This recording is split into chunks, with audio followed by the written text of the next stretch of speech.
ഒരു 10-30 കൊല്ലം പഴക്കമുള്ള വീടിൻ്റെ അവസ്ഥയാണ് ഈ കാണുന്നത്. അതിൻ്റെ വാട്ടർ പ്രൂഫിങ് വർക്കാണ് നമ്മൾ ഏറ്റെടുത്തേക്കുന്നത്. ഒരുപാട് പായലുണ്ടായി മുകളിൽ, അത് ഇതുപോലെ ഫുള്ള് ക്ലീൻ ചെയ്യണം.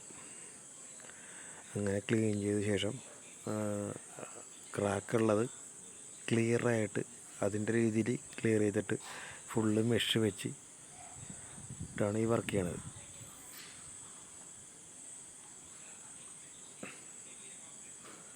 ഒരു 40% വരെ ഹീറ്റിങ് കുറയും, താഴത്തേക്ക് ലീക്ക് ഉണ്ടാകത്തില്ല. അത്ര ഗ്യാരണ്ടിയിലാണ് ചെയ്യണത്. താല്പര്യമുള്ളവർ കോൺടാക്റ്റ് ചെയ്യുക.